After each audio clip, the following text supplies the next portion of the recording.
சற்று முன் கிடைக்கப்பெற்ற மிக மிக முக்கியமான செய்தி ஒன்று வெளியாகி உள்ளது. துணை முதல்வர் உதயநிதி ஸ்டாலின் அவர்களுக்கு திகார் சிறைச்சாலை ரெடியாக இருக்கிறது. அமலாக்கத்துறை அதிகாரிகள் அடுத்து குறிவைத்திருப்பது உதயநிதி ஸ்டாலின் அவர்களைத்தான் என்ற தகவல் கிடைக்கப்பெற்றுள்ளது. செந்தில் பாலாஜியின் அமைச்சர் பதவி பறிக்கப்பட்டு விட்டாலும் அதனைத் தொடர்ந்து தமிழக தலைமை டாஸ்மாக் அலுவலகத்தில் நடந்த முறைகேடு மிக மோசமான, குறிப்பாக பல ஆயிரம் கோடி ஊழல் செய்யப்பட்டிருப்பதற்கான அனைத்து ஆவணங்களையும் நீதிமன்றத்தில் சமர்ப்பித்திருக்கிறார்கள்.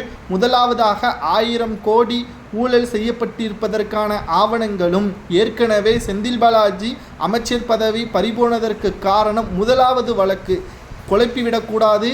2 வழக்குகள் செந்தில் பாலாஜியின் மீது பதிவு செய்யப்பட்டிருக்கிறது. முதல் வழக்கு அதிமுகவின் அமைச்சர் செந்தில் பாலாஜி பொறுப்பேற்ற பொழுது வேலை வாங்கி தருவதாக போக்குவரத்து துறையில் மோசடி செய்து அந்த பணத்தை சட்டத்திற்கு விரோதமாக பண பரிவர்த்தனை செய்த வழக்கில், அந்த வழக்கில்தான் தற்பொழுது 15 மாதங்களும் அமைச்சர் பதவி பறிபோனதற்கும் காரணம்.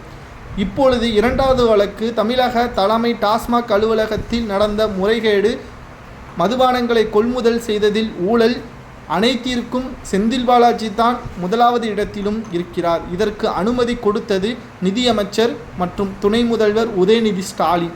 தங்கம் தென்னரசையும் உதயநிதி ஸ்டாலினையும் அடுத்ததாக விசாரணைக்கு அழைப்பார்கள் என்ற தகவல் கிடைக்கப்பெற்றுள்ளது. உதயநிதி ஸ்டாலின் அவர்கள் ஏற்கனவே சேப்பாக்கம் தொகுதியில் போட்டியிட்டு எம்எல்ஏவாக பொறுப்பேற்று அமைச்சராக பொறுப்பேற்று தற்பொழுது துணை முதல்வராக இருக்கிறார். ஆனால் திராவிட முன்னேற்ற கழகத்தை பொறுத்தளவிற்கு வாரிசின் அடிப்படையில் தான் பதவிகள் வழங்கப்படுகிறது. ஸ்டாலினுக்கு அடுத்தபடியாக தற்பொழுது எவ்வளவோ மூத்த அமைச்சர்கள் இருந்தாலும் உதயநிதி ஸ்டாலின் தான் துணை முதல்வராக இருக்கிறார். தற்பொழுது உதயநிதி ஸ்டாலின் அவர்களது பதவியை பறிப்பதற்குத்தான் அமலாக்கத்துறை அதிகாரிகள் அடுத்த கட்டத்திற்கு சென்றுள்ளார்கள். ஏனென்றால் நேரடியாக உதயநிதியை கைது செய்ய முடியாத காரணம் அமைச்சர் துணை முதல்வர் என்ற அதிகாரத்தில் அவர் இருக்கிறார். முதலில் அமலாக்கத்துறை அதிகாரிகள் அதிகாரத்தை பறிக்க வேண்டும். உதயநிதியின் அதிகாரத்தை பறித்தால் மட்டும்தான் அவரிடம் விசாரணையை நேரடியாக மேற்கொள்ள முடியும் என்பதற்காக செந்தில் பாலாஜி அவர்கள் மூலமாகவே தற்பொழுது அடுத்ததாக உதயநிதி ஸ்டாலின் அவர்களையும் தங்கம் தென்னரசையும் விசாரணை செய்வதற்கான ஏற்பாடுகள் செய்யப்பட்டு வருகிறது. அடுத்த 48 மணி நேரத்தில் தமிழக தலைமை டாஸ்மாக் முறைகேடு வழக்கின் மிகப்பெரிய அதிரடியான மாற்றங்கள் நடைபெறும். இதில் சொல்ல வேண்டும் என்றால் செந்தில் பாலாஜியாவது தற்பொழுது ஜாமீனில் வெளிவந்திருக்கிறார்.